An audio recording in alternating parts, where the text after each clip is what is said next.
አልልም ምክንያቱም አብረን የከረምነው ግን ይሄንን ሳምንት እንደምናሳልፋችሁ እግዚአብሔር ይመስገን ምህረቱ ከእግዚአብሔር ስለበዛለን ያለ እግዚአብሔር ፈቃድ የሚሆን ምንም ነገር ስለሌለ እግዚአብሔር አምላካችን የተመሰገነ ይሁን።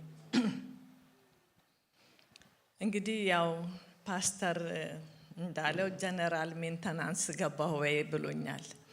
አንዴ አይኔን ስለው አንዴ ጥርሴን ስለው አንዴ ጆሮዬን ስለው ምን አለፋሽ ታዲያ ጀነራል ሜንተናንስ አይደል እንደገባሽ አለ። ስለዚህ ያው እግዚአብሔር ይመስገን በጣም በብዙ ሕክምና ውስጥ ነው የቆየሁት። ጌታ ረድቶኛል። እንግዲህ ከዚህ በኋላ ላለው ደግሞ ዘመኔ ጌታ ያዘጋጀኝ ይመስለኛል እና እግዚአብሔር የተባረከ ይሁን። ትንሽ ኢትዮጵያ ስለምንሰራው ስራ ትንሽ ልናገርና በጣም ባጭሩ ነው የምናገረው ልናገርና ከዛ በኋላ ወደ ዛሬው ትምህርታችን እንሄዳለን። ትምህርቱን በጣም አጭር ነው። አይዟችሁ። ቪዥን ሼሪንግም እሱም ስለሆነ እንዳይመስላችሁ ሁለቱ አንድ ላይ አጭር ናቸው። እሺ ለማንኛውም እኔ እየተናገርኩ እነሱ ያወጡታል።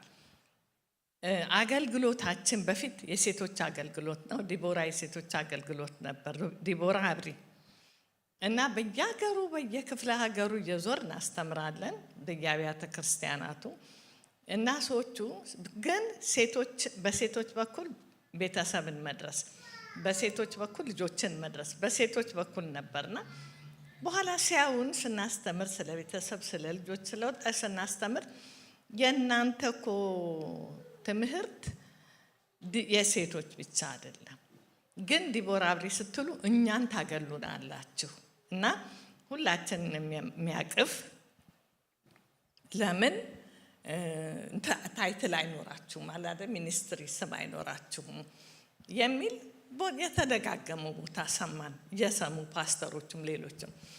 ከዛ በኋላ አሁን ምን ብለን የመጣ ነው? ልዑላዊ ትውልድ የቤተሰብ አገልግሎት ብለን የመጣ ነው ማለት ነው። እንደምታዩት ስዕሉ ላይ ቤተሰብ ስንል አዛውንቶች አሉ፣ አዛውንት አለ፣ ባልና ሚስት አሉ፣ ልጆች ከጎን አሉ፣ እንደገና የጎረቤት ልጆች በራፍ ላይ አሉ። ስለዚህ ቤተሰብ አገልግሎት በሙሉ የያዘ ነው ማለት ነው። ማን ነው ይሄ ልዑላዊ ትውልድ ቤተሰብ አገልግሎት ማን ነው ብለን ብንል የቤተሰብን አባላት ልክ አሁን ያየናቸውን አዛውንቶቹን፣ ልጆቹን፣ ወጣቶቹን፣ ባልና ሚስቶቹን ሁሉንም ማዕከል በማድረግ በዓላማና በራዕይ የተነሳ ትምህርቶቹ በእግዚአብሔር ቃል ላይ የተመሰረቱና በሳይንሳዊ እውቀቶች የተደገፉ ናቸው። ልዩ የሚያደርገው ይሄን ነው።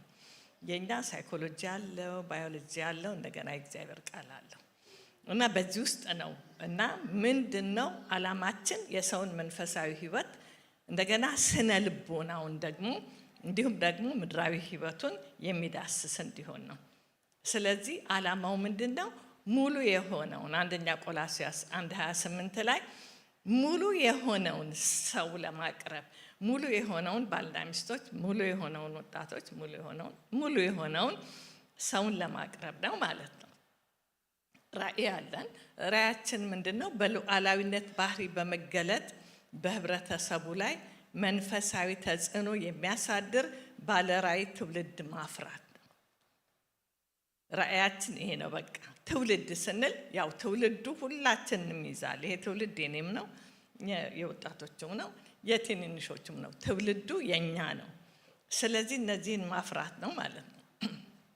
ስለዚህ ልዑላዊ ትውልድ ስንል ደግሞ ማን ነው ብለን ስንል ዮሐንስ ራዕይ 5:9-10 ላይ መጽሐፉን ትወስድ ዘንድ ማህተሞቹንም ትፈታ ዘንድ ይገባሃል፣ ታርደሃልና በደምህም ለእግዚአብሔር ከነገድ ሁሉ ከቋንቋም ሁሉ ከወገንም ሁሉ ከሕዝብም ሁሉ ሰዎችን ዋጅተህ ለአምላካችን መንግስትና ካህናት የሆኑ ዘንድ አደረካቸው፣ በምድር ላይ ይነግሳሉ እያሉ አዲሱን ቅኔ ይዘምራሉ። ስለዚህ ልዑላዊ ትውልድ እኔ ነኝ፣ እናንተ ናችሁ። ሁሉም ማንም በክርስቶስ ኢየሱስ ያመነ የተዋጀ የእግዚአብሔር ልጅ የሆነ ወደ ልዑላዊነት ትውልድ ባህሪ ውስጥ እንዲገባ ማለት ነው። በአንድ ቤተሰብ እናት፣ አባት፣ ወንድና ሴት፣ ህፃናት፣ ወጣቶች እንደ ሁኔታው አያቶችም ይገኛሉ። እንግዲህ እንደዚህ ሰዎች ተግዳሮቶቻቸው ፍላጎቶቻቸውም የተለያዩ ናቸው። እንደ ተግዳሮታቸውና እንደ ፍላጎታቸው ነው ማለት ነው። ስለዚህ አገልግሎት 6 ዘርፍ አለው። ጋብቻና ቤተሰብ ቅድመ ጋብቻ ነው። ምንድነው ዓላማችን? ወጣቶች በቃሉ ተዘጋጅተው ወደ ትዳር እንዲመጡ፣ ከአቻቸው ጋር እንዲገናኙ፣ የእጮኛምነት ጊዜያቸውን በንጽህና እንዲይዙና በአቅማቸው እንዲሰረጉ ያስተምራል። ሁለተኛው ጋብቻና ቤተሰብ አገልግሎት ነው።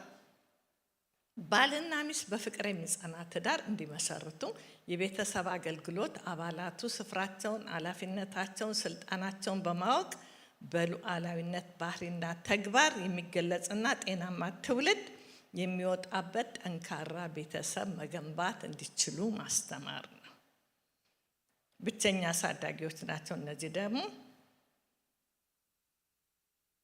ብቸኛ አሳዳጊዎች ልጆቻቸው በወላጅ ማጣት በአንደኛው ወላጅ ማጣት ምክንያት ጉዳት ሳይደርስባቸው እንዲያድጉ ቤተክርስቲያንን ወላጆችን አብሮ ማስተማር፣ ቤተክርስቲያን እንድገባበት።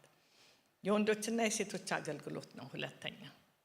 እንደዚህ በማለት እንግዲህ ሴቶች በሴትነታቸው እግዚአብሔር በውስጣቸው ባስቀመጠው በረዳትነት ባህሪያቸውና በሴትነታቸው እንዲያድጉ፣ ወንዶች በጾታቸው በውስጣቸው እግዚአብሔር ባስቀመጠው በመሪነት ባህሪ እንዲያድጉ ምን የሚያደርግ ነው? ሴቶችም ይተናነጻሉ፣ በአገልግሎታቸው ይማራሉ። ወንዶችም እንዲሁ ደግሞ በራሳቸው ይማራሉ። ብዙ ጊዜ ታውቃላችሁ አልተለመደ የሚባለው ምንድነው? የሴቶች ምንድነው ህብረት ነው ብዙ ጊዜ የሚባለው እንጂ ወንዶች አይደለም። እና የሴቶች ህብረት ሲመጣ ደግሞ ብዙ ጊዜ ስለ ምግብ ስለ ምናምን ነገር ነው የሚታሰበው። ስለ እሷ ህይወት ማደግና እሷ እግዚአብሔር የፈቀዳት ሴት ሆና እንድትወጣ ወደዛ ማድረስ ነው አገልግሎቱ ትልቁ ስራ። ሌላው የላጤዎች አገልግሎት ነው የሚቀጥለው። ላጤዎች ደግሞ በፍቺም በሞትም ሊሆን ይችላል፣ ወይም ደግሞ ባለማግባት ብቻቸውን የሚኖሩ አሉ። በተለይ በዚህ ዘመን በጣም እየጨመረና እየበዛ የመጣ ነው። ሰዎች ብቻቸውን ይኖራሉ፣ ወንዶችም ብቻቸውን፣ ሴቶችም። ምንድነው ይሄ አገልግሎት? በሰማያዊ ኪዳን ታስረው በቅድስና የሚገለጥ ህይወት እንዲኖራቸው ወንዶችና ሴቶችን ማስተማር ነው። ወደ ጋብቻ ካልመጡ የግድ ማግባት የለባቸው። ካላገቡስ ህይወታቸው ደግሞ ምን መሆን አለበት? ለጌታ የተሰጠ መሆን አለበት ማለት ነው። ሶስተኛው የልጆችና የወጣቶች አገልግሎት ነው። ታላችሁ ከጽንስ እስከ ልጅነት ጉርምስና ጅማሬ ድረስ ይሄዳል። ልጆችና ወጣቶች ከጉዳት ተጠብቀው እግዚአብሔርን በመፍራት በወንጌል እየታነጹና እያገለገሉ የሚያድጉበት አገልግሎት ነው። አራተኛው አዋቂዎችና የአዛውንቶች አገልግሎት ነው።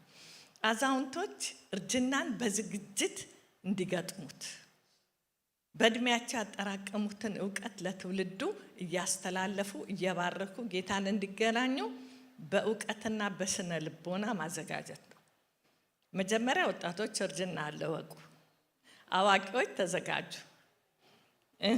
ከዛ በኋላ በእርጅና ውስጥ ያሉ ደግሞ እርጅናን እንዴት አድርገው በሚችሉት ሁሉ በውስጣቸው ያለውን አሳልፈው ከሚገጥማቸው ተግዳሮት በላይ ይኖራሉ ነው።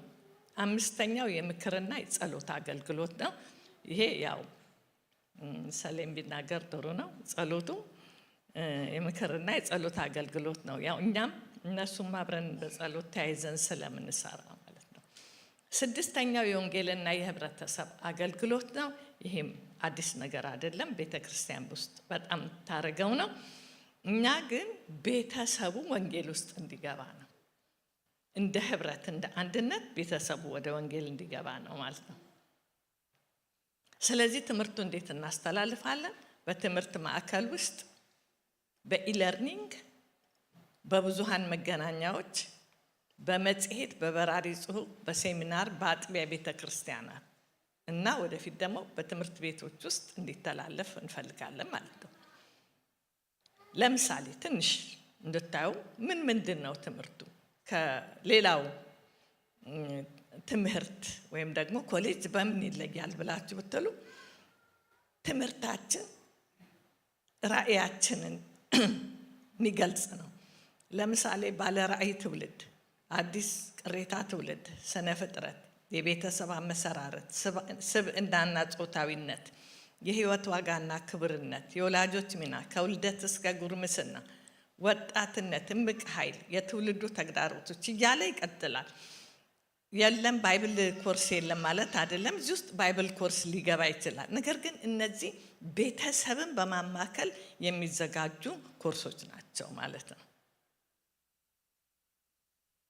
ይህን ያህል ካልኩኝ ይበቃል። ይህንን ነው የምንሰራው ማለት ነው። አሁን እየሰራን ያለ ነው። ስለዚህ ምን እያደረግነው ነው? አሁን እያደራጀነው ነው። ወደዚህኛው ወደ ትልቁ ራእያችን ወደ ሰፊው እያደራጀን ነው። እግዚአብሔር ይመስገን። አሜን። አዎ እግዚአብሔር ራእይን ይሰጣል። ራእይንም ደግሞ ምን ያደርጋል? ይፈጽማል። ስለዚህ እግዚአብሔር እናመሰግናለን በሁሉም። ዛሬ እንድንመለከት የምፈልገው ክፍል ወደ እግዚአብሔር ቤተሰብ ውስጥ መምጣት በሚል ነው እና እየሄድን እናየዋለን ይሄ እንዴት እንደሆነ። ግን የምንባብ ክፍላችን ኤፌሶን 2:19 እንደዚህ ይላል፣ እንግዲያስ ከእንግዲህ ወዲህ ከቅዱሳን ጋር ባላገሮችና የእግዚአብሔር ቤተሰቦች ናችሁ እንጂ እንግዶችና መጻተኞች አይደላችሁ ይላል። ከእንግዲህ ወዲህ ሲል ካመናችሁበት ጊዜ ጀምሮ እናንተ ምንድናችሁ? የእግዚአብሔር ቤተሰቦች ናችሁ። ድሮስ ምን ነበራችሁ? እንግዶች ናችሁ፣ መጻተኞች ናችሁ። ወደ እግዚአብሔር መንግስት መግባት አትችሉም ነበር። አሁን ግን አይደላችሁ ነው የሚለው እና በጣም የሚገርማችሁ ነገር አንድ ምስክርነት ልንገራችሁ። እዚህ ሀገር ሆኜ ካናዳ ሄድኩ። ካናዳ ሄጄ ስመለስ ነው መጀመሪያ ከዚህ አልጀመረው ግድ የለም ኢትዮጵያ ሄድኩኝ። እዚህ ትምህርት ቤት ቆይቼ 3 ዓመት 4 ዓመት ቆይቼ ለመጀመሪያ ጊዜ ኢትዮጵያ ሲሄድ ያኔ በጣም ኃይለኛ ጊዜ ነው። እንደደረስኩ ፓስፖርቴን ወሰደብኝ። መጥቶ አምጪ ፓስፖርትሽን ብሎ ወሰደ። ምንድነው ብዬ ፓስፖርቴን ሰጠው። ቆሚ እሱ ጋር አለኝ። ቆሙ። ከዛ በኋላ ሄዶ ጠፋ ሰውየው። አሁን እኔ እቃዬን መሰብሰብ ጀመርኩ። በኋላ መጣ። የት ሄደች? እዚህ ጋር ቁሚ ብያት አልነበረም? የት ሄደች እያለ መጣና ወረወረልኝ። እኔ እዚህ ሀገር መጥቼ ከኢትዮጵያ ያኔ በጣም በምንሰደድበት ጊዜ እዚህ ሀገር መጥቼ የሰው ልጅ መብት፣ የሰው ክብር ገርሞኛል፣ በጣም ገርሞኛል። እኛ በቃ ይሄንን ረስተነው ነበረ። ከዛ ደግሞ እዚህ የገርሞኝ እዛ ሲሄድ ደግሞ ልክ እንደዛው ገጠመኝ ማለት ገና ኤርፖርት ላይ። ይሄ እንዳለ ሆኖ ከ10 ዓመት ወይም ከ11 ዓመት በፊት ካናዳ ሄድኩ። ካናዳ ሄጄ ስመለስ ወደ ዩኤስ ገባ። የእነሱን አልፋችሁ ዩኤስ ጋር ስትደርሱ ፓስፖርት ሄዳየችና ከዛ ምን አለችኝ? ዌልካም ሆም አለችኝ።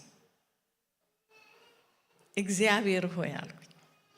በሰው ሀገር እኔ እንግዳ በሆንኩበት በአገሬ እንደዛ ነው የተደረግኩት። እዚህ ግን ምን ተባልኩኝ? ዌልካም ሆም። ማልቀስ ነው ያማረኝ። እግዚአብሔርንም አመሰገንኩ። ለምን? የእግዚአብሔር ነገር ገርሞኝ።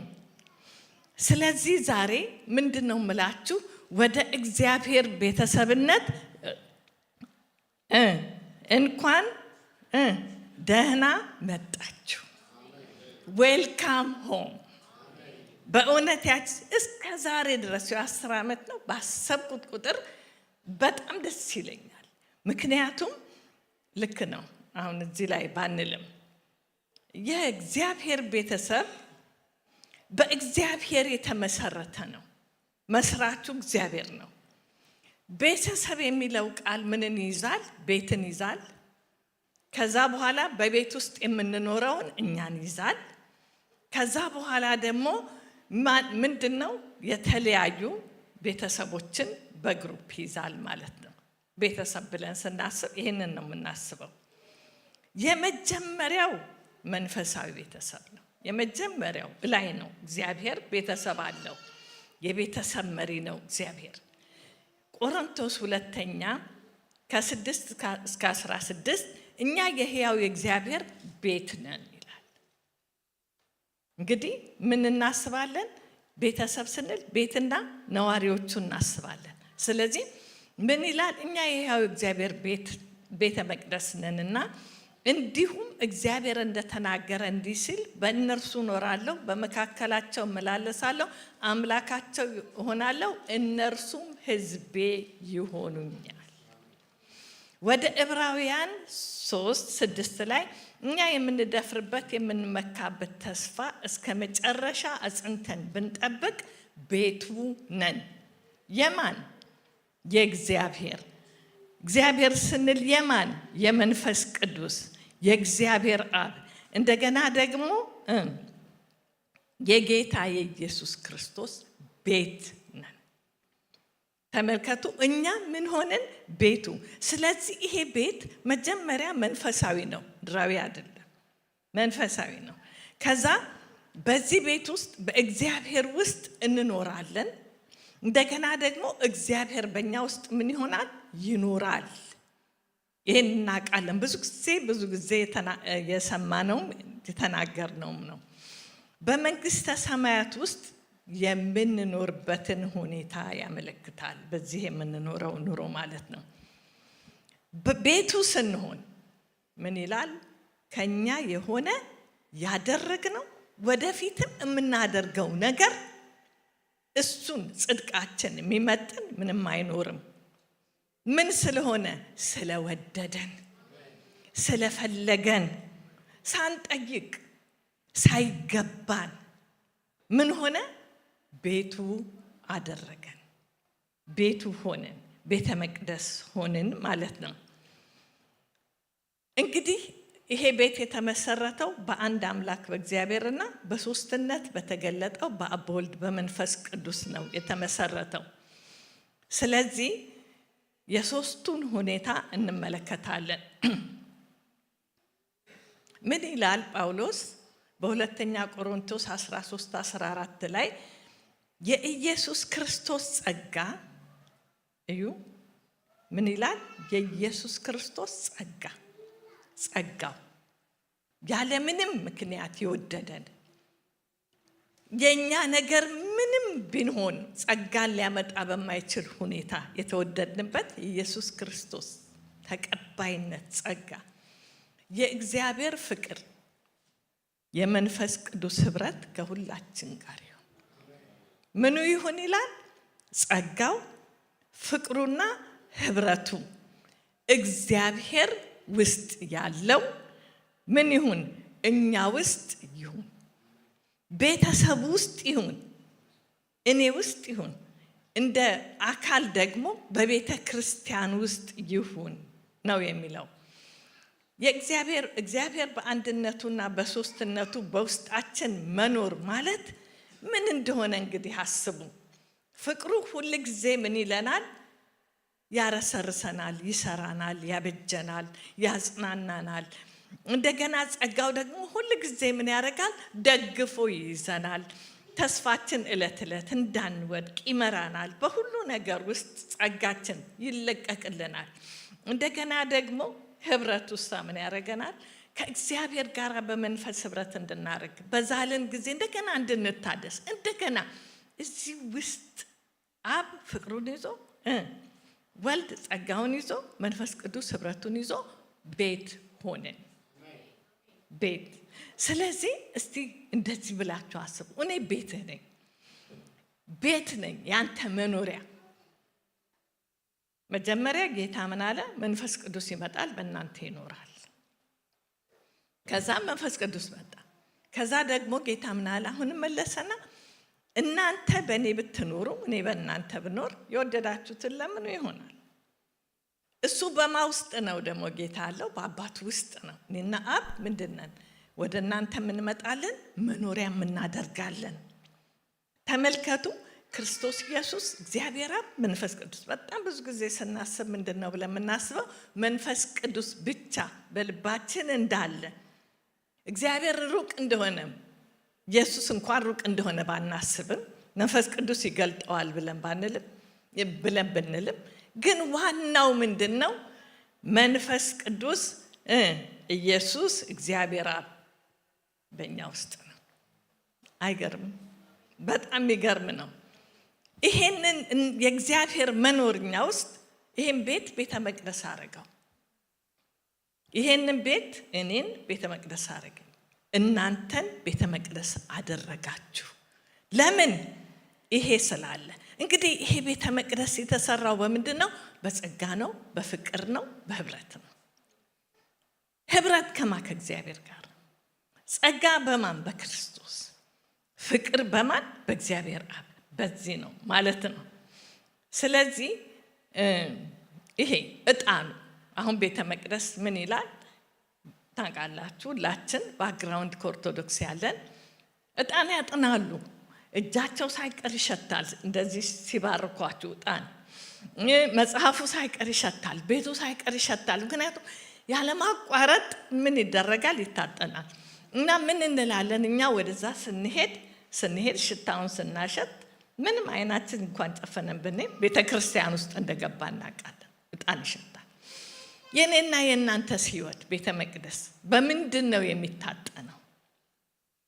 ዕጣኑ ምንድን ነው? የሚጨሰው ምንድን ነው? እኛ ውስጥ የሚወጣው ቦግ ቦግ የሚለው ነገር ምንድን ነው ብለን ብንል ምንም ጥያቄ የለው። የእግዚአብሔር ፍቅር ሌላ ከየት ሊመጣ ነው? የክርስቶስ ኢየሱስ ጸጋ፣ እንደገና ደግሞ የመንፈስ ቅዱስ ህብረት በሱ ይታጠናል። እሱ ነው በእኛ ውስጥ ዕጣኑ እሱ ነው። እና ሰዎች ምን ይላል? ሁለተኛ ቆሮንቶስ 2:16 ላይ እኛ ስንታጠን ህይወት ሲሸት፣ ከኛ ውስጥ ሲወጣ ህይወት ሲሸት ለሚሞቱት ሰዎች ሞት ይሸታቸው። ህይወቱ እኮ ነው የሚወጣው ህይወት አይችሉትም። ስለዚህ ሞት ይሸታቸዋል። ያ ዕጣን ደግሞ እንደገና ከዛ ቤት ውስጥ በሚወጣበት ጊዜ ለሚድኑ ሰዎች ደግሞ ምን ይሸታቸዋል? ህይወት ይሸታቸዋል። ተመልከቱ። በፍጹም ቤተ መቅደስ ውስጥ ዕጣን አይሸትም ብንል ያ ቤተ መቅደስ አይደለም፣ አይታጠንም ማለት ነው። በኦርቶዶክስ ስርዓት ውስጥ በሚሆነው በምንም አይነት መንገድ ይታጠናል። ይሄ ቤተ መቅደስ ከሆነ ደግሞ ምንም በፍቅሩ፣ በህብረቱ፣ በጸጋው ሊታጠን ግድ ነው። ካልታጠነ መመርመር በጣም አስፈላጊ ነው። ህይወታችንን መመርመር በጣም ያስፈልጋል። አለ ፍቅር፣ አለ ህብረት ነበረ ድሮ፣ አሁን የለም። ምን ሆነ? ምን ያህል ነው? ያደገ ነው? የሄደ ነው? በምንድን ነው የሚታጠነው? እናንተ ሰዎች ጋር ስትሄዱ ሞት ነው የምትሸቷቸው የሚሸታቸው ወይስ ህይወት ትሸታላችሁ? ትለያላችሁ። የእናንተ መገኘት ልዩነት ያመጣል። ይህንን ነገር ማየት ጥሩ ነው ማለት ነው። ምን ይሸታል? ቤትሽ፣ ቤቴ ምን ይሸታል? ወገኖቼ ቸርች መምጣት አይደለም፣ ማገልገልም አይደለም። ግን ምንድነው ህይወታችን የሚሸተው? ይህንን መመርመር ግን አስፈላጊ ነው። ምክንያቱም ቤተ መቅደሶች አለን። 3 ቤተሰቦች አሉ፣ ግን አንዱን ብቻ እናያለን። አንዱ የሰማዩ ቤተሰብ ነው። እግዚአብሔር ምን ያለበት ቅዱሳን መንፈሶች፣ መላእክቶች የተሰበሰቡበት፣ የበኩራት ማህበራት የተሰበሰቡበት፣ እግዚአብሔር ዳኛ መሪ የሆነበት ሰማያዊ ቤተሰብ ነው። ሌላው ምድራዊ ቤተሰብ ነው። ያገባችው ባል፣ ሚስት፣ ልጅ እንደገና ደግሞ ያላገባችሁ ከእግዚአብሔር ጋር ባላችሁ ጋብቻ በምድር ላይ ሲሆን ሶስተኛው ቤተሰብ እኛ ነን። አካል ነው። ይሄን ነው እኮ የሚለው መጽሐፍ ቅዱሱ። እውነቱ ይሄ ነው። ተቀበልነው አልተቀበልነው።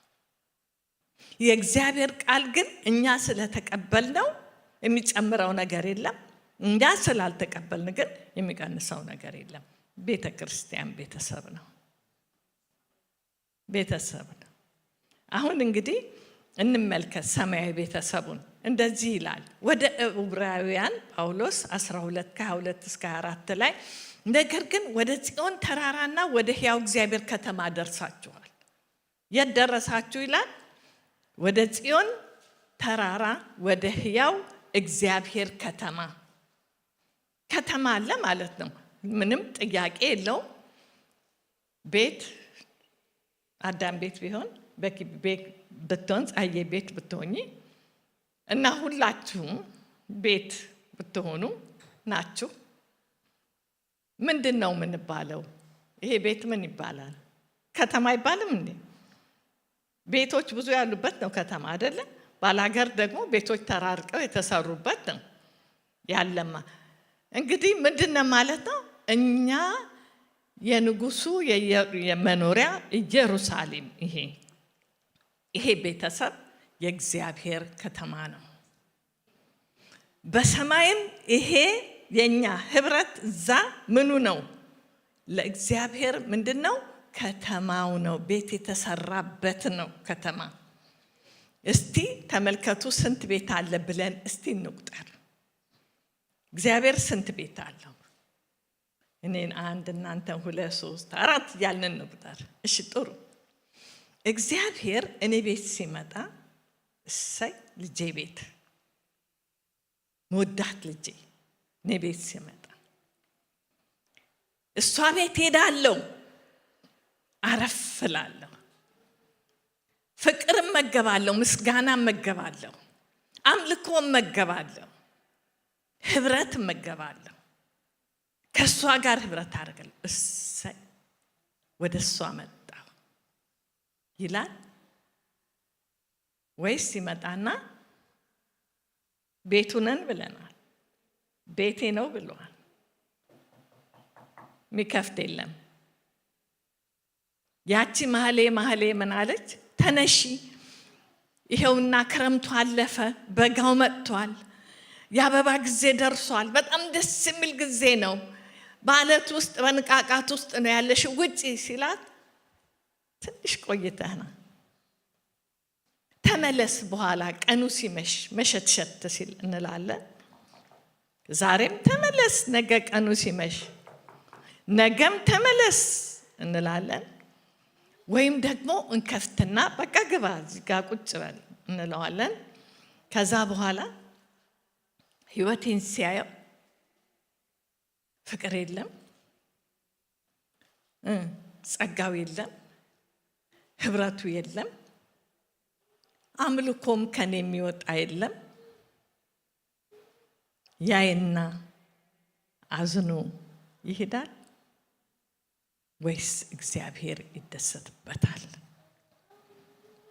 ምንድነን? እንደ ህብረት ደግሞ ስንገናኝ እግዚአብሔር በዚህ ከተማ ውስጥ ለማለፍ በእኛ ከተማ ውስጥ ንጹህ ነው ከተማችን፣ ያሳልፈዋል እግዚአብሔርን ወይስ ምን ይመስላል? ቤተ ክርስቲያን ምን ትመስላለች? እኔ ምን እመስላለሁ? እናንተ ምን ትመስላላችሁ? ይሄንን እንግዲህ ማሰብ አለብን ማለት ነው።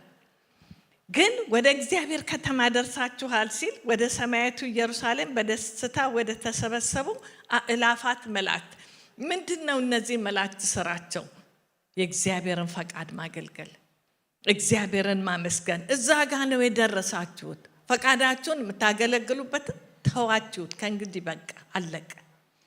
አሁን እነዚህ አእላፍ መላእክት እግዚአብሔርን የሚያመሰግኑ እግዚአብሔርን የሚያከብሩ እነሱ ጋር ነው የደረሳችሁት። ይሄ ነው ሰማያዊ ቤተሰብ። እንደ አንዳንድ አስቸጋሪ ልጆች የሉም በቤተሰብ ውስጥ ከቤተሰቡ ፈቃድና ሐሳብ ውጪ መመላለስ የሚፈልጉ የራሳቸው ፈቃድ የሚያስቸግራቸው፣ አንዳንዶቹ ደግሞ ቤተሰቡ መስለው የሚኖሩ እንደ ቤተሰቡ የሚሄዱ። ከዛስ የት ነው የደረሳችሁት? በሰማያት ወደ ተጻፉ ወደ በኩራት ማህበር።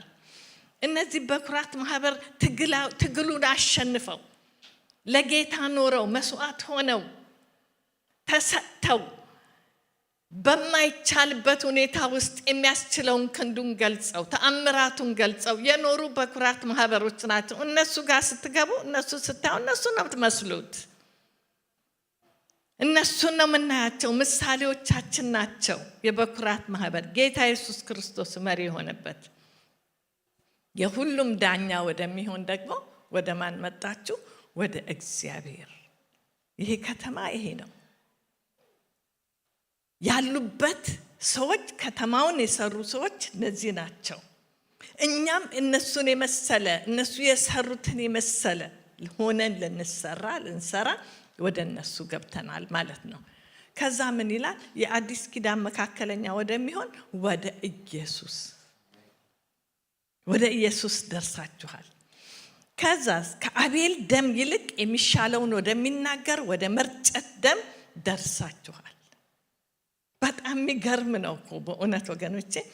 ያለንበትን እግዚአብሔር እኛን ያደረሰበትን እግዚአብሔር እኛን ያየበትን ሁኔታ ስናይና እኛ አሁን የምንኖረውን ኑሮ ስናይ ለመገጣጠም በጣም አስቸጋሪ ይሆንብናል። ግን አንድ ነገር ደስ የሚለን ይሄ ጸጋ የሚባለው ነገር አሁንም ምን ያደርጋል? ይሰራል። በሱ ብቻ በእግዚአብሔር ብቻ እንድንደገፍና እንድንታመን ያደርገናል። በምንም አይነት መንገድ እኛን እንዳናይ ያደርገናል። በቃ ድሮም ሲወደን አላማከረንም፣ ድሮም ሲመርጠን አላማከረንም፣ አድርግልን ብለን አልጠየቅንም። ያልጠየቅነው ነገር ነው የተደረገልን። ምንም የለንም እዛ ቦታ። እግዚአብሔር ግን አደረገና ከዛ በኋላ እንመጣለን። የአቅማችንን ያህል ትንሽ ናት በጣም አቅማችን በጣም እሷን ቆንጥረን ደሞ እንጠፋለን። ስንጠራ ማን መጣ? ግን ጸጋ የሚባል ነገር አለ። እንደገና መልሶ ያመጣናል። ቤተ ክርስቲያንን ያምጣት እግዚአብሔር ያምጣት።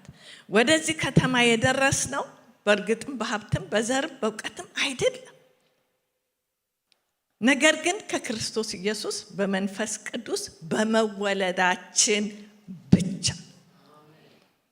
በቃ ደረስን።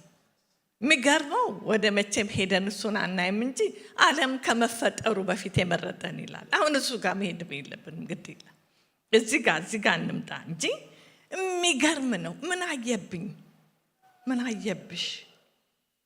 ምን አየብን? ማነን? ምንድነን? በእውነት ጠዋት ታይቶ የሰው ህይወት ምንድን ነው ይላል። ጠዋት ታይቶ እንደሚጠፋ እንፋሎት አይደለም። ምንድነን? ምንም ነን እኮ ወገኖች፣ ብናኝ አቧራዎች። እግዚአብሔር አቧራ እንደዚህ ጭቃ አብክቶ እፍ ብሎ ሰውን ሕያው ካረገ በኋላ ከዛ ሰው ጋር ፍቅር ያዘው፣ ወደደው። ይሄው ነው ታሪክ። ሌላ ታሪክ የለንም። አለ ኢየሱስ ታሪክ የለንም።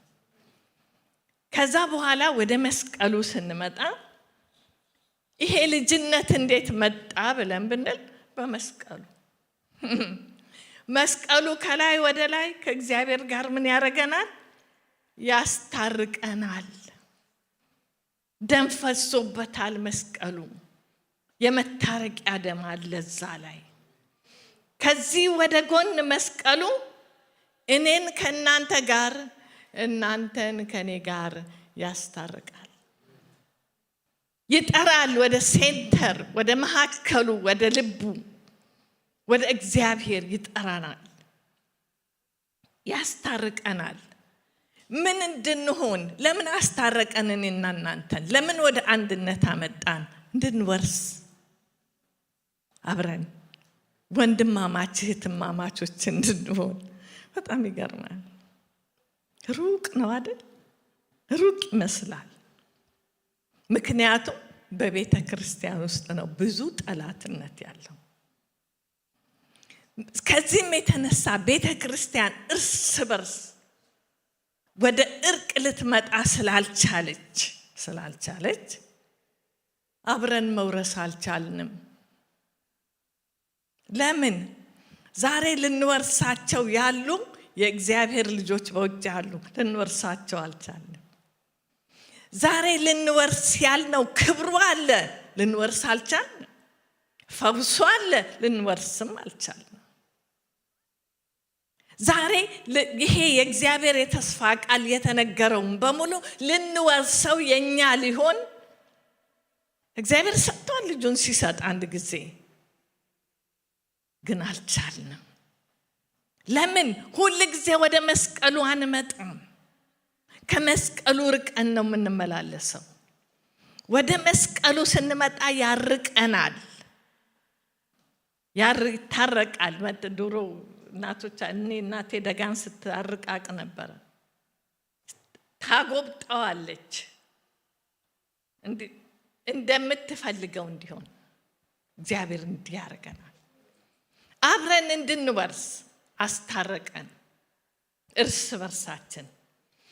ከዛ በኋላ መስቀሉ የቆመበት ደግሞ ታውቃላችሁ መሬት ላይ ነው የቆመው። ኢየሱስ በመስቀሉ ላይ ነው። በዛ ደግሞ ጌታ ኢየሱስ ክርስቶስ ጠላትን ምን አረገው? ቀጠቀጠው። እኛ ታረቅን፣ እዚህ ጋር ከእግዚአብሔር ጋር ታረቅን። ጠላት ደግሞ ምን ሆነ? ተቀጠቀጠ። ከዛ እስራቻችን ተበጠሰ፣ ቀንበራችን ተሰበረ እና በደሙ ታጠብን፣ ጸደቅን። ተመልከቱ፣ ሁሉ የሱ ስራ ነው። ከዛ በኋላ የልጅነት ስልጣናችን ተመለሰልን። ተሰጠን። ስናምን የእግዚአብሔር ልጆች ሆንን፣ በመንፈስ ተወለድን። እኛ በጣም ጥሩ ባህል አለን። በጣም ልጆች በሚወለዱበት ጊዜ ምንድን ነው የሚባለው? ምን ይባላል? ዝም ብሎ ወይ መጣች፣ ሴት ልጅ መጣች፣ ሴት ናት የተወለደችው፣ ወንድ ነው አይሉ። የከበቡ የሚያማምጡ ሁሉ ምን ይላሉ? ልክ ልጁ ሲወለድ እልል ይላሉ። ሴት ከሆነች የተወሰነ ቁጥር፣ ወንድ ከሆነ የተወሰነ ቁጥር እልል ይላሉ። ውጪ ያሉ ሰዎች እልልታ ይቆጥራሉ። ወንዶቹ መግባት ስለማይችሉ እልልታ ይቆጥራሉ። ልክ የእልልታው ቁጥር ሲደርስ እና ጸጥ ሲሉ ሴቶቹ አይ ሴት ናት ይባላል። ማንም ሴት ነው ብሎ አይነግራቸው። የወንዱ ጋር ሲደርስ ዝም ሲሉ አይ ወንድ ነው የተወለደው ብለው እልልታ ቆጥረው ነው የሚሰሙት። እና ይሄ ባህል አሁንም ቢሆን ምን አለ? እልል ይባላል ልጆች ሲመጡ። ለምን እልል ይላሉ? እነሱን የሚመስል ልጅ ስለመጣ፣ ከነሱ የተከፈለ ስለመጣ፣ ደስታ ስለሆነ እልል ይላሉ። ከአብራካቸው የተከፈለ ስለሆነ። ልብ በሉ። በሰማይ ምን አለ መሰላችሁ? እልልታ። የሚገርም ነው። እኔና እናንተ ስንድን በቃ ድናለች። አዎ እችኛዋም መልአኩ መጥቶ እችኛዋም መጣለች። አዎ ወደ ጌታ መጣለች። ይሄኛውም መጥቷል። አዎ አይደለም። የእግዚአብሔር ቃል የሚነግረን ምን ይላል? እንኳን ልጅ ሲወለድ በምድርም እልል ተብሏል፣ እንኳን በሰማይ። የሉቃስ ወንጌል 15:7 ላይ ምን ይላል? እላችኋለሁ እንዲሁ ንስሐ ከሚያስፈልጋቸው ከ99 ጻድቃን ይልቅ ንስሐ በሚገባ በአንድ ኃጢአተኛ በሰማይ ደስታ ይሆናል። ፈረንጆቹ ይሄ የእልልታን ድምፅ ጆይፉል ሳውንድ ነው የሚሉት። እኛ እልልታ እንለዋለን፣ እነሱ እንደፈለጉ ነው የሚጮሁት። እና ጆይፉል ሳውንድ ነው። እኛ በጣም አርቲክሌት አድርገን ልልል የምንለው እና ያው ለምደናል። አሁን ደስ ይለን እልል እንላለን። እነሱም ለምደዋል፣ ደስ ይላቸው ይጮሃሉ፣ እንደ አገሩ አጫጫህ ማለት ነው። ስለዚህ በአንድ ኃጢአተኛ አንተ የተወለድክለት፣ እኔ የተወለድኩለት፣ አንቺ የተወለድሽለት በሰማይ ምን ሆኗል? እልል ተብሏል። መጣ የከበረ ደም የያዘ የኢየሱስ ክርስቶስ ሞት ዋጋ የሰጠ ያተረፈ ለእግዚአብሔር ቤተሰብ አንድ ሰው ተጨመረለት፣ አንድ ወንድ ልጅ ተጨመረለት፣ አንድ ሴት ልጅ ተጨመረችለት ለእግዚአብሔር ቤተሰብ የሚል የእልልታ ድምፅ ምን ሆኗል? እልል ተብሎልናል። በምድር ብቻ አይደለም እልል የተባለልን፣ በሰማይም ምን ተብሎልናል? እልል ተብሎልናል። የሚገርማችሁ ነው። ያ የጠፋው ልጅ ሲመለስ ምሳሌ እንውሰድ። ሲመለስ አባትየው ያደረገውን ነገር ሁሉ እናውቃለን። ወዲያውኑ ምን አለው? ቶሎ በሉ ጠቡት አለ። ጥብ አርጉት። ታጠበ። ንጹህ ልብስ አልብስ፣ ቀለበት አምጡ። የልጅነቱን ስልጣን ሲሸጥ ሲለውጥ የከረመውን ሰጡት። ከዛ ትልቅ ድግስ ደግሱ። በጣም ድግስ ይደገስ። ከዛ አዝማሪዎች ይጠሩ፣ ዘፋኞች እንዝፈን፣ በቃ በጣም ደስ ይበለን። ይሄ ምን ሆኖ ነበር? ጠፍቶ ነበረ። ዛሬ ግን ምን ሆነ? ወደ ቤቱ ተመለሰ። ዌልካም ሆምን በለው። እንኳን ደህና መጣ ወደ ቤትህ እንበለው። ስለዚህ ወደ ቤትህ እንኳን ደህና መጣ ስንለው በመምጣቱ መደሰታችንን መግለጥ አለብን። ድግስ ተደገሰ። ስለዚህ እኔና እናንተ ልክ እንደዛ እንደ ስደተኛው እንኳን ወደ ቤትህ በደህና መጣህ እንደተባለው እግዚአብሔር ልጅ ኢየሱስ ክርስቶስ ከስራታችን ፈቶን ቀንበራችንን ሰብሮ በእውነት እንኳን ደህና መጣሽ ልጄ፣ ስጠብቅሽ ነበረ፣ በዚህም በኩል ስናገርህ ነበር፣ በዚህም ሰው ስልክብህ ነበረ፣ አልሰማኝም፣ ቢሆንም ዛሬ ሰምተኛል። እንኳን ደህና መጣሽ፣ እንኳን ደህና መጣህ። እስቲ እንደው ለራሳቸው እንኳን ደህና ተቀበልከኝ ጌታ በሉት። የጠበቀንን ጌታ ያገኘንን ጌታ በሉት እስኪ። በእውነት የሚገርም ነገር ነው። ወደፊትም ለዘላለምም እግዚአብሔርን የምናከብርበት ነገር ቢኖር በእግዚአብሔር መዳናችን፣ የመንግስቱ ወራሾች መሆናችን ለዘላለም እግዚአብሔርም እንዳረጋለን እናመሰግንበታለን። እንግዲህ ተመልከቱ፣ እግዚአብሔርና የሰማይ ሰራዊት በሙሉ የሚኖርበት ቤተሰብ ነው ይሄ የመጣንበት ቤተሰብ። ግን የልጆቹ እዚህ ያለነው የምድር ውስጥ ያለነው ልጆቹ የተለያየን፣ በሁሉ ነገር የተለያየን ነው።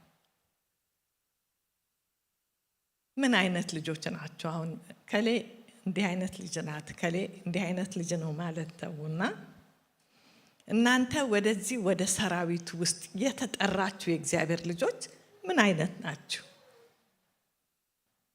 ምን አይነት ልጆች? እስቲ ራሳችሁን ዲፋይን አድርጉ። ቁጭ በሉና የእውነት የሆምወርክም ይሆንላችሁ። ሴልፍ ኢንቬንቶሪ ጥሩ ነገር ነው። ለመሆኑ እኔ ምን አይነት ልጅ ነኝ? ይሄ ሁሉ ቅድም ያየናቸው የሰማይ ሰራዊቱ፣ ቅዱሳኑ፣ መላእክቱ፣ እግዚአብሔር ራሱ፣ የጻድቃን ማህበር፣ እኔ እዚህ ማህበር ውስጥ የገባው ምን አይነት ነኝ በሉ። እግዚአብሔር ይናገራል። እንግዲህ እልል ሲባል ስንገባ ወደ እግዚአብሔር መንግስት እልል ሲባል በምድርም እልልታው ተሰምቷል። ምንም ጥያቄ የለም።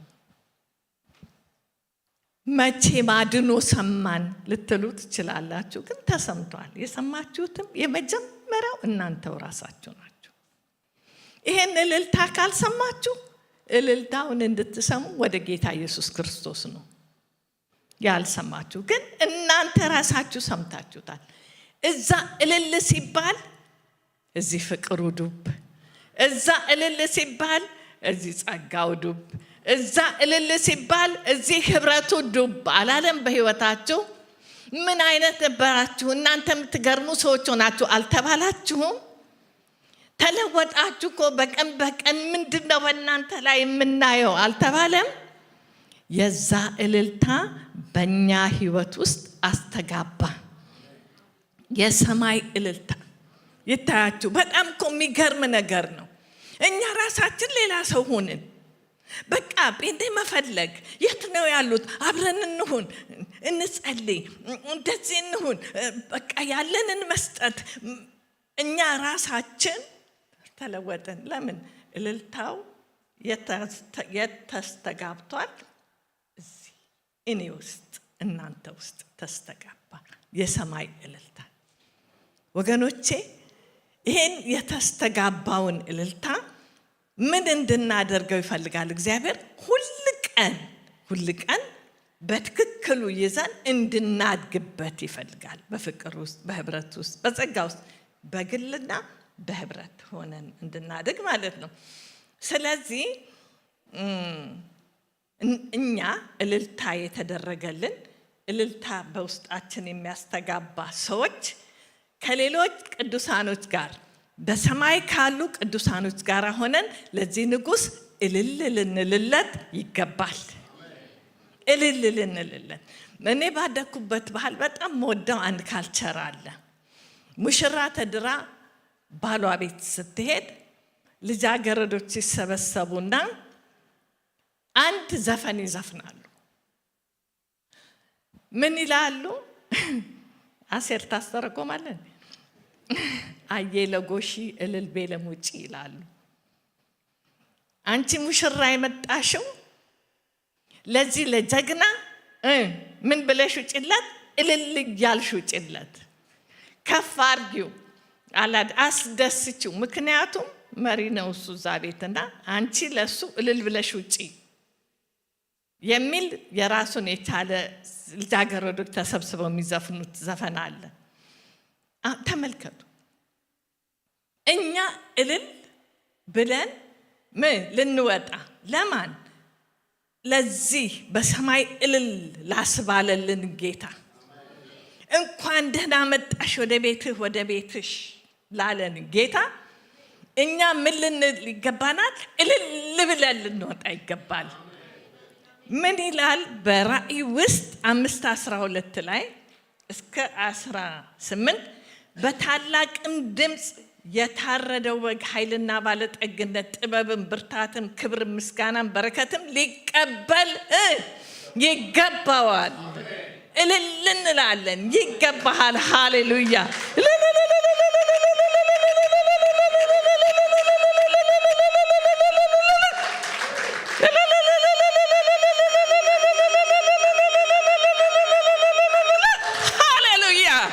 ኢየሱስ ጌታ ነው። እልል የተባለልኝ ለእኔ በሰማይ ለእናንተ በሰማይ እልል ተባለ።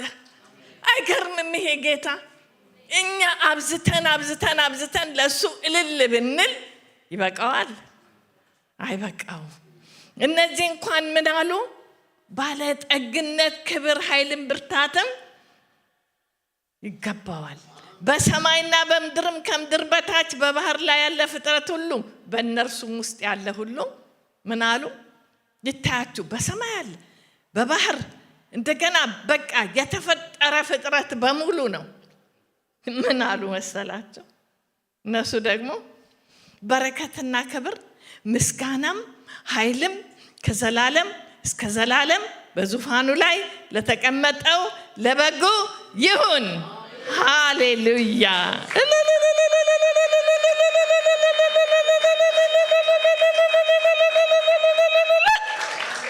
ኢየሱስ ጌታ ነው። ተመልከቱ። ምድራዊ ቤተሰብና የቤተ ክርስቲያን ቤተሰብ፣ እኛ አካል ምድራዊ ቤተሰብ በየቤታችን ያለን እንደገና በአንድነት ስንመጣ ምድራዊ ቤተሰብ እና ቤተሰብ አንድ ላይ ሆነን የምኑ እንትነን የሰማዩ ቤተሰብ ነጸብራቆች ነን። የተጠራ ነው እሱን እንድናንጸባርቅ ነው። ባል የተጠራው እሱን እንድትመስል። እሱ ምን አይነት ባል ነው? እግዚአብሔር ምን አይነት ባል ነው? እሱን እንድትመስል።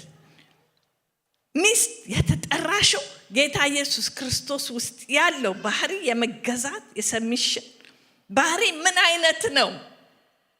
እሱን እንድንገልጽ በሰማያዊ ቤተሰብ ውስጥ እንዴት ነው እሱ አስተዳደሩ? ወንዶች መጥታችሁ ቤተሰባችሁን በዛ እንድትመሩ እንድታስተዳድሩ። አይገርምም? እግዚአብሔር ባህሪውን ነው እኮ ያስቀመጠው በእናንተ ውስጥ በእኛ ውስጥ። ግን ሳናቀው ያን ባህሪ እኛ ውስጥ እንዳለ እንኳን ሳናቀው ሳንከፍተው እንደዘጋን ዘመናችን ጨርሰን ልንሄድ እንችላለን። እግዚአብሔር ይጠብቃል። እኔ ለጌታ ሁል ቀንም ለእግዚአብሔር ያው ለጌታ ምለው ምንድነው ጌታ ለልጅም የሰጠው 3 ዓመት ነው። እኔ ብዙ ዓመት አልፈልግም። ለሱ 3 ዓመት ከሰጠ ለኔ 3 ቀንም ይበቃኛል። የእግዚአብሔር ፈቃድ የሚፈጸምበት ከዛ በኋላ ያ የሰማዩ እልልታ ካለው ያ ህብር ያ ስብሰባ ለንጉሱ እልልታ ካለው ምንም ጥያቄ የለው የምድሩ አለው። የሱ ምሳሌ ስለሆነ ኦሪት ዘኍልቍ 23:1 ላይ እንዲህ ይላል፣ በያዕቆብ ላይ ክፋትን አልተመለከተም። ያዕቆብ በጣም ጻድቅ ስለሆነ ምንም ንጹህ ስለሆነ አጭበርባሪ ሌባ ነው እንዴ? ብዙ ነገር ታሪክ አለበት። ክፋትንም አልተመለከተም፣ አልፈለገም ለማየት። በእኛ ውስጥ ያለውን ለማየት ምን አላለም? አልፈለገም። በቃ ሸፈነው፣ በፍቅሩ ሸፈነው፣ በጸጋው በምህረቱ ሸፈነው። በእስራኤል ላይ ጠማማነትን አላየም። በጣም እኮ ጠማማዎች ናቸው፣ ምንም ጥያቄ የለውም። ግን አላየም። ከዛ ምን ይላል? አምላኩ እግዚአብሔር ከእርሱ ጋር ነው፣ የንጉሥ እልልታ በመካከላቸው አለ። ጠማሞች ጥፋታቸው ስላልታየ፣ ክፉዎች ክፋታቸው ስለተሸፈነ፣ ተመልከቱ፣ ጎደሎች ሙላት ስለሆነላቸው ማንኛውንም አምጡት እሱ ነው ያደረገው። ስለዚህ እነሱ ውስጥ በምላሽ ምን አለ? እልልታ አለ። ማን ነው ይሄንን ያለው? በለዓም። ስለዚህ ምን አለ? በመካከላቸው አለ። ሲያቸው እንደዚህ እስራኤላውያኖችን በምድረ በዳ ሲያቸው ያንን እልልታ ድምፅ ሰማ። ያንን የንጉሱን ከፍ የሚያረጉበትን ጩኸት ሰማ። ስለዚህ ምን አለ? በመካከላቸው ምን አለ? እልልታ አለ። በምድር በእግዚአብሔር ፍቅር፣ ጸጋ፣ ህብረት ምድራዊው ቤተሰብ ምን ይሆናል? ይገነባል። እልል እያለ ምስጋና ያቀርባል ማለት ነው። እንግዲህ ይህንን ሁሉ ስብስብ አድርጌ ላምጣላችሁና ሉዓላዊ ትውልድ ቤተሰብ አገልግሎት ቤተሰብን ሲያገለግል እንዳሉ ፓኬቱ በውስጡ ያሉ እንዳሉ ሆነው፣ ነገር ግን የእግዚአብሔርን ቤተሰብ ሰዎች እያዩ፣ ወንዶች የእግዚአብሔርን ቤተሰብ፣ ሴቶች የእግዚአብሔርን ቤተሰብ፣ ልጆች የእግዚአብሔርን ቤተሰብ እዛ ውስጥ ያለውን እያዩ በምድር እንዲኖሩ እናስተምራለን፣ እንመክራለን፣ እንጸልያለን። እስቲ አንድ ጊዜ ለዚህ ለንጉሱ እልልታ።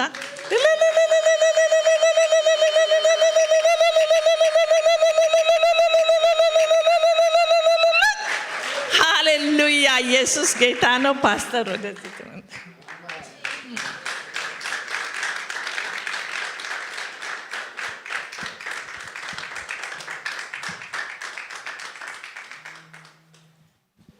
ቆይ ከመሄድሽ በፊት እግዚአብሔር ስም የተባረከ ይሁን። ክብር ሁሉ ለእግዚአብሔር ይሁን። በጣም ግሩም መልእክት ነው እግዚአብሔር የተናገረን። እግዚአብሔር ስም ለዘላለም እስከ ዘላለም ብሩክ ይሁን። ክብር ሁሉ ለእግዚአብሔር፣ ለአብ፣ ለወልድ፣ ለመንፈስ ቅዱስ ለእርሱ ይሁን። መቼም የአበሾች ስለሆን ይሉንታ ስለሚዘን ነው እንጂ አሁን ዛሬ የተሰበከው የሚያዘልለን ነው። በእግዚአብሔር ፊት ቆመን እልል የሚያሰኝ ነው እና ክብር ለእግዚአብሔር ይሁን። ግን ተነስተን እልል እንላለን። ከዛ በፊት ግን ይሄ የሰማነውን በእግዚአብሔር በልቧ ውስጥ ያስቀመጠውን ራእይ ብለዋለች። ብዙ ዘመን ኖራለች። ግን ጌታ ኢየሱስ ክርስቶስ 3 ዓመት ነው የፈጀበት፣ 3 ቀን ብላለች። ያንን የሚያስፈጽም ጸጋ፣ ያንን ተቀብሎ እሷ ካታሊስት ናት፣ ማቀጣጠል ነው፣ ተቀብሎ የሚቀጥል ነው። ያን እግዚአብሔር እንዲያረግ ስትመለከቱት ይሄ በጣም ብዙ ራእይ ነው፣ በጣም ሰፊ ነው። አንዱ ብቻ አንዱ ዞት የሚሄድ ነው። ግን ይህንን ተቀብሎ ሀሳብ ነው እግዚአብሔር የሚሰጠው። ግን ሀሳቡን ይዞ የሚሮጡ እግዚአብሔር እንዲያስነሳ በቃ ሄዶ በሚያገለግሉበት ስፍራ የልባቸው እንዲነድ እኔን ወስደዋለሁ ይህን ብለው ብቻ አንዳንዱ ላይገባን ይችላል። እግዚአብሔር ነው ስራውን የሚሰራው ነው። እና እግዚአብሔር ያንን እንዲያደርግ ተነስተን ሁላችንም እንጸልይላታለን እና ለጌታ አደራ አሳልፈን እንሰጣታለን። የዘላለም አምላክ የሰራዊት ጌታ እግዚአብሔር ሆይ በሰማይና በምድር ስምህ የተባረከ ይሁን።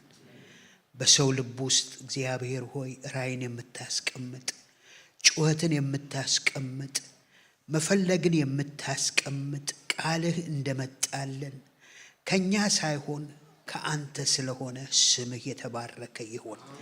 የሰራዊት ጌታ እግዚአብሔር ሆይ በዚህ ቀን ደግሞ እህታችን በልቧ ውስጥ ከጥንት ጀምሮ አስቀምጣ አቅሟ በፈቀደው መንገድ ያህል በተዘረጋችበት በናዝሬቱ በጌታ በኢየሱስ ክርስቶስ ስም እግዚአብሔር ሆይ ከናንተ ጥቂቱን ቀን የናቀ ማን ነው ተብሏል። እግዚአብሔር ሆይ አንተ የምትሰጠው ዘር ነው። አንተ የምትሰጠው የሰናፍጭ ቅንጣትን ነገር ነው። ነገር ግን ያቺ አድጋ እንደ ትልቅ ወይራ ዛፍ ወይም እንደ ሾላ ዛፍ ወይም ደግሞ እንደ ግራር እንደ ሊባኖስ ሆና ታድጋለች። እግዚአብሔር ሆይ ይህንን ራእይ በጌታ በኢየሱስ ክርስቶስ ስም ስትችል ልትፈጽመው ሳትችል ልታሳልፈው የሚያስችል ጸጋ በላዋ ላይ እንዲመጣ በኢየሱስ ስም እንጸልያለን። እግዚአብሔር ሆይ በነገር ሁሉ ስምህ ይባረክ። ስምህ ለዘላለም እስከ ዘላለም የተባረከ ይሁን። በእውነት ያንተን ሥራ አንድ ሰው ሰርቶ አይዘልቀውም፣ ሊያደርግም አይችልም። እያንዳንዱ አንዱን ተቀብሎ ቅብብሎሽ ነውና ጌታ ሆይ የሚቀበል የሚሮጥ ያንን የሚያስፈጽም አንተ በመለኮታዊ ዕውቀት ውስጥ ያሉትን ሁሉ በዚህ ሰዓት ስለምታንቀሳቀስ እናመሰግንሃለን። በነገር ሁሉ ስምህ ይባረክ። ይህንን ጸጋ እንድንካፈል እድል ስለሰጠህን ተባረክ። መንገዳቸውን ለአንተ አደራ አሳልፈን እንሰጣለን። በጸጋ ሸፍናቸው በጌታ በኢየሱስ ክርስቶስ ስም አሜን፣ አሜን፣ አሜን። የእግዚአብሔር አምላካችን ስም የተባረከ ይሁን።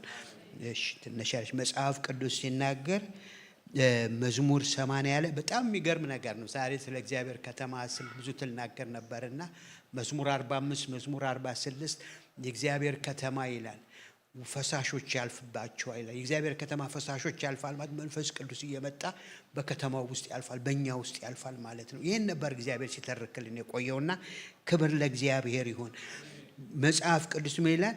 የዙፋን መሰረት ጽድቅና ፍርድ ነው፣ ምህረትና እውነት በፊት ይሄዳሉ ይልና አንተ ጀስተስ ነህ።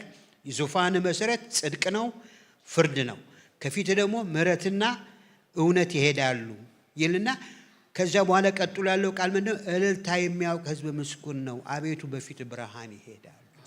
ምክንያቱም you are so justice ምህረትህና ቸርነት ከፊት ይወጣሉ።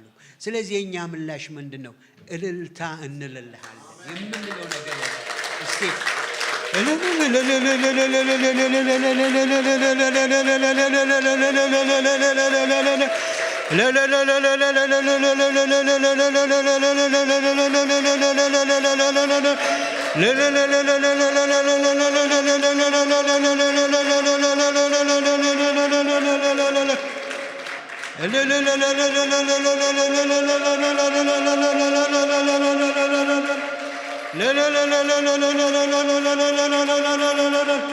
ሃሌሉያ! ክብር ለእግዚአብሔር ለአብ ለወልድ ለመንፈስ ቅዱስ ነው። ክብር ለእግዚአብሔር ይሁን። ሌላ ምንለው የለን። እግዚአብሔር ስም ለዘላለም እስከ ዘላለም የተባረከ ይሁን። ማደሪያው በምስጋና ይሞላ፣ በእልልታ ይሞላ። በቃ የሆነው ሁሉን ያደረገ የሰራ ያከናወነ ነውር የሌለን አድርጎ የቆጠረን በፊቱ ያለ ነውር እንድንቆም ያደረገን ስሙ ለዘላለም የተባረከ ይሁን። ሁሉ በእርሱ ለእርሱ ከእርሱ ክብር ለእግዚአብሔር ለአምላካችን ይሁን። ሌላ ስብከት የለም። ስለዚህ በዚህ መንፈስ በዚህ አቲቲዩድ ሁሉን ያደረገ እሱ ነውና ወደ ጌታ እራት እንመጣለን። ወደዚህ ትመጣላችሁ አስመላጊዎችና እስቲ ሁላችንም ቆመን ዲያቆናት ወደዚህ ትመጣላችሁ። ልባችንን ከእግዚአብሔር ጋር